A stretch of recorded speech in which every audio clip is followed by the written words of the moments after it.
اندر گوشت ہوگا نا اتنا ہی کھال کے اندر تو مجھے مال بھر کے دو گے، اتنے سکے بھر کے دو گے، اتنی اشرفیاں بھر کے دو گے تو پھر تمہیں گائے دوں گا۔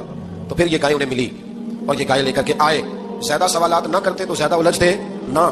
ہم بھی دین کے معاملے میں بڑے سوال جواب کرتے ہیں، اتنا سوال کریں جتنی اس کی ضرورت ہے۔ ان لوگوں نے سوالات زیادہ کیے تو پھر الجھ زیادہ گئے۔ تو میرے بھائی اس کا ذکر بھی اللہ تبارک و تعالیٰ نے پہلے پارے کے اندر بیان فرمایا۔ پھر اللہ کریم نے فرمایا کہ کچھ ایسے لوگ بھی ہیں یہودیوں میں سے جن کا دعویٰ ہو گیا کہ ہم اللہ کے بڑے پیارے ہیں۔ فرمایا یہ صرف ان کے منہ کی باتیں، یہ تو قیامت میں پتہ چلے گا نا کہ اللہ کا پیار کس کے ساتھ زیادہ ہے۔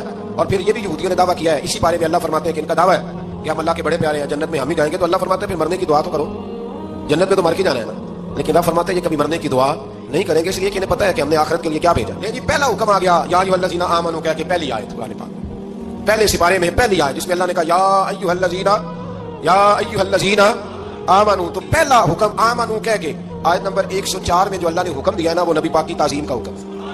پہلا حکم ہی اللہ نے حضور کی عزت اور ناموس کا ارشاد فرمایا۔ پہلا اس ترتیب کے لحاظ سے وہ ہوا یہ کہ جب نبی پاک کو بات ارشاد کرتے تو صحابہ کرام اٹھ کے عرض کرتے رائنا یا رسول اللہ، حضور سمجھ نہیں آئی ذرا رعایت کر دے۔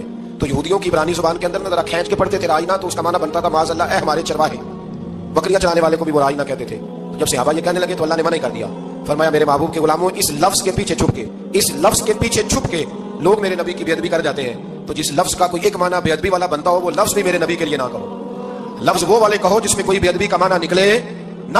یہاں لوگوں نے بڑے بڑے لفظ نہیں بول دیے، پھر کہتے میرا مطلب یہ تھا، میرا مطلب وہ تھا، تو نے وہ لفظ بولا کیوں جس کا کوئی غلط مطلب بھی نکل سکتا تھا۔ اللہ نے فرمایا یا ایھا الذین آمنوا لا تقولوا رائنا، اے ایمان والو رائنا کہو ہی نہ۔ تو یا اللہ کیا کہیں، فرمایا وقولوا انظرنا، تم کہو یا رسول اللہ ایک نظر فرمائیے۔ انداز دیکھیے، انظرنا ایک نظر۔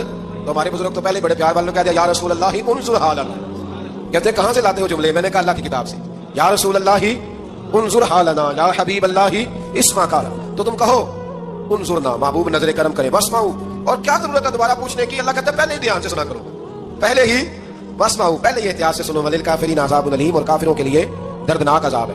لیکن اسی بارے میں اللہ تبارک و تعالیٰ نے پھر اہل یہود کا ذکر کیا، تو یہود کہنے لگے کہ ہم حضرت ابراہیم کے ماننے والے ہیں، تو اللہ کریم نے وہ بھی ذکر کیا کہ میں نے تو ابراہیم کو آزمایا ہے، وَإِذِ ابْتَلَىٰ إِبْرَاهِيمَ رَبُّهُ بِكَلِمَاتٍ فَأَتَمَّهُنَّ، ہم نے ابراہیم کو کچھ چیزوں سے آزمایا ہے، وہ ہماری آزمائش پہ پورے اترے۔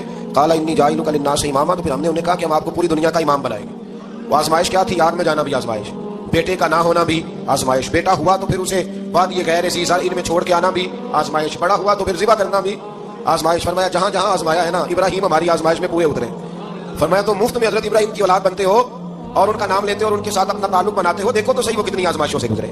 تو اس کا بھی اللہ نے اسی میں ذکر فرمایا۔ اور پھر وہ بات کرتے تھے حضرت یعقوب کی اور حضرت اسحاق کی، تو فرمایا وہ تو ہمارے اتنے خاص بندے تھے کہ وصال کا وقت بھی انہوں نے اپنی اولادوں کو نصیحت فرمائی تھی کہ اللہ کی توحید پہ قائم رہنا، اس کا ذکر بھی اللہ نے اسی بارے میں بیان فرمایا۔ اور جو حضرت ابراہیم اور جناب اسماعیل نے کعبہ تعمیر کیا تو اس کا ذکر بھی اللہ تعالیٰ نے اسی